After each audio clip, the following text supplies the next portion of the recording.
Sa isang liblib na sityo sa pusod ng Banawe Rice Terraces, araw-araw maririnig ang tunog na ito.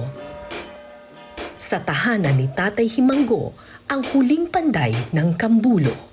Papunta tayo ngayon sa Barangay Kambulo dito sa Banawe. Dito raw matatagpuan yung isa sa pinakamatandang panday sa Ifugao Province. Kumbaga, yung centuries old na tradisyon ng pagpapanday, buhay pa raw dito sa lugar na ito.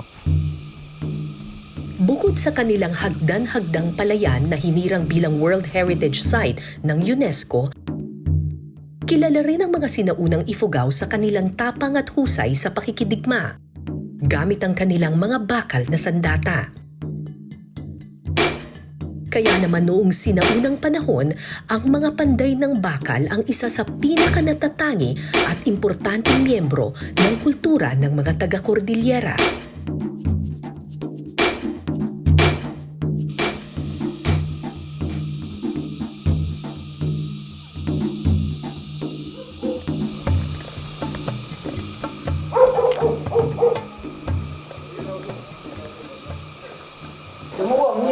Gandang umaga po. Si Tatang Himanggo po, ma'am. Kayo po si Tatay Himanggo? Ako po si Kara. Kara. Opo. Salamat Opo. po. Kamusta po? Ganda. Malakas pa. Medyo. Saan po kayo dito gumagawa? Dito kami. Dito. Ito. Doon kami. Saan ang apoy? Meron din pailagyan yung apoy doon.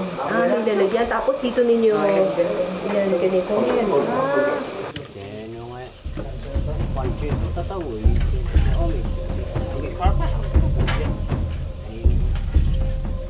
Siyang nakalanghap ng usok o himanggo sa Ifugao.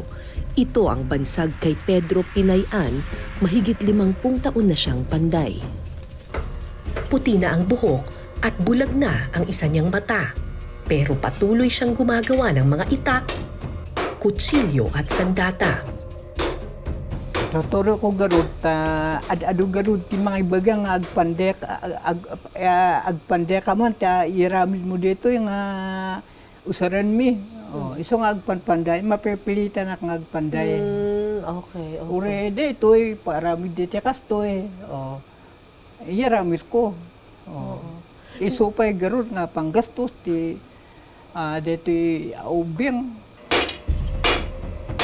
Tradisyong minanapa mula sa ating mga ninunong Malay, kaakibat ng kakayahang pagpapanday o paghulma ng bakal ang paghugis nito ng kasaysayan. Bakal na pang-agrikultura, pakikidigma o pangangaso. Ang lahat ng ito hindi makakamit ng mga sinaunang Pilipino kung hindi dahil sa pagkakaroon ng ating mga komunidad ng mga panday. 14 anyos lang si Tatay Himanggo nang matuto siya ng pagpapanday.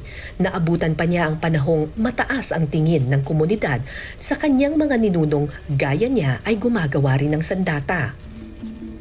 Pero mabilis itong nagbago nang isa-isang nawalan ng gana sa pagpapanday ang mga kabataan. At si Tatay Himanggo na lang ang naiwan. So, nung bata po